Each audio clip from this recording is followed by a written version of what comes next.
మాజీ కాంగ్రెస్ ముఖ్యమంత్రి శ్రీ రాజశేఖర రెడ్డి గారి బిడ్డ శ్రీమతి షర్మిలమ్మ గారి ఆంధ్రప్రదేశ్ రాష్ట్ర కాంగ్రెస్ కమిటీ అధ్యక్షురాలుగా ప్రమాణ స్వీకారం చేయించిన సందర్భంగా గుంటూరు నుంచి పెద్ద ఎత్తున తరలివేసేటటువంటి కార్యక్రమంతో పాటు ఇవాళ జరుగుతున్నటువంటి అన్యాయాలకి ప్రజా సంక్షేమానికి మార్గం కాంగ్రెస్ పార్టీ అనేటటువంటి భావంతో ఇవాళ కాంగ్రెస్ పార్టీ షర్మిలమ్మ గారిని పిసిసి అధ్యక్షురాలుగా చేయడం జరిగింది.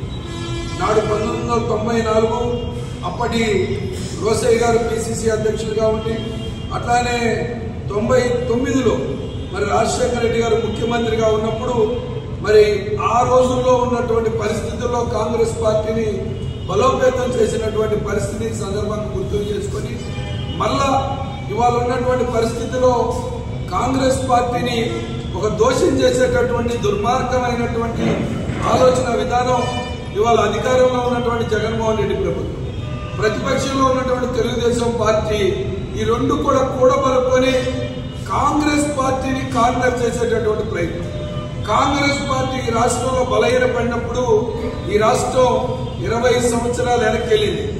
ఈ యొక్క 9 సంవత్సరాల కాలంలోనే 10 నుంచి 12 లక్షల కోట్లు అప్పు జరిగిందంటే చూడటానికి ఒక పరిశ్రమ కానీ లేదా యువకులకు ఉద్యోగ అవకాశాలు కానీ కలుగజేయలేనటువంటి అసమర్థత పార్టీలు ప్రభుత్వాలు ఇవాళ రాజ్యం వెళ్తా ఉన్నాయి.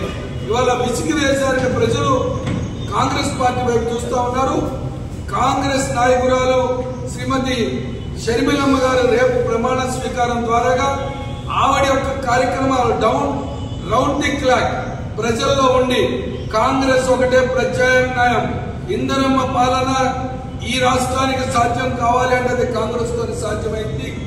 మాట తప్పను మడమ తిప్పను అనేటటువంటి కాంగ్రెస్ ముఖ్యమంత్రి మాటలు ఇవాళ ఎందుకు చెప్తా ఉన్నారంటే జగన్మోహన్ రెడ్డి గారు 2018లో 5-6 పార్లమెంట్ స్థానాలుంటే ప్రత్యేక హోదా ఇవ్వలేకపోతే మేము రాజీనామా చేస్తా ఉన్నాం, నాకు 25 పార్లమెంట్ స్థానాలు ఇవ్వండి, నరేంద్ర మోడీ గారి గొంతు మీద కాలేసి తొక్కి మీకు ప్రత్యేక హోదా తెస్తానన్న మంత్రి మాట.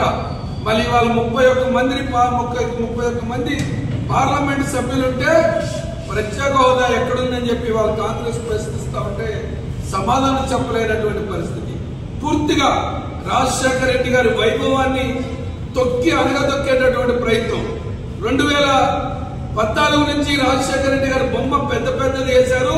ఇవాళ రాజశేఖర రెడ్డి బొమ్మని చిన్నదిగా అసలు చూపించకుండా చేసేటటువంటి ప్రయత్నం చేస్తా ఉన్నారు. ఆ మహానాయకుడి యొక్క ఆశయాలు కాంగ్రెస్ తోనే ముడిపడి ఉన్నాయి, కాంగ్రెస్ వారసత్వంతోనే ఉన్నాయి. గతంలో చేసినటువంటి అపోహలు తొలగిపోయినాయి అన్నటువంటి షర్మిలమ్మ గారు ఇవాళ మరలా తిరిగి ఆ తండ్రి బాటని పూర్తి సహకారం చేయడం కోసం నాడు రాజశేఖర రెడ్డి గారు ఏ విధమైతే కాంగ్రెస్ పార్టీ బలోపేతానికి బాధ్యత తీసుకున్నాడో ఇవాళ మరలా షర్మిలమ్మ గారు కాంగ్రెస్ పార్టీకి పగ్గాలు తీసుకొని ఇటువంటి కుతంత్రాలు చేసేటటువంటి ప్రభుత్వాలకి పార్టీలకి బుద్ధి చెప్పడం కోసం రేపు ప్రమాణ స్వీకారం చేయబోతున్నారు. ఇక ఒకటే ప్రజల ఆలోచన చేయాలి. దుర్మార్గులంతా ఒకవైపు ఉన్నారు, ప్రజా సంక్షేమం కోసం ప్రజల కోసం పనిచేసేటటువంటి పార్టీ ఒకవైపు ఉంది. ఇవాళ ప్రజలు నిర్ణయించుకోవాలి భవిష్యత్తు తరాలకి ఆంధ్ర రాష్ట్రానికి ఏ పార్టీ ఏం చేసింది, ఏ పార్టీ త్యాగాలు చేసింది, ఏ పార్టీ అభివృద్ధి చేసిందో తేల్చుకోవాల్సినటువంటి అవసరం ఉంది. శ్రీ షర్మిలమ్మ గారి యొక్క ప్రమాణ స్వీకారానికి మా పార్టీకి సంబంధించినటువంటి పూర్తి యంత్రాంగం రేపు జరగబోయేటటువంటి కార్యక్రమంలో పెద్ద ఎత్తున గుంటూరు కాంగ్రెస్ అంటేనే ఒక ప్రత్యేకమైన గుర్తింపు ఉంది. ఆ గుర్తింపుని పెద్ద ఎత్తున తీసుకెళ్లి ఈ కార్యక్రమాన్ని జయప్రదం చేస్తామని మీ ద్వారా ఈ రాష్ట్ర ప్రజలకు తెలియజేస్తాం.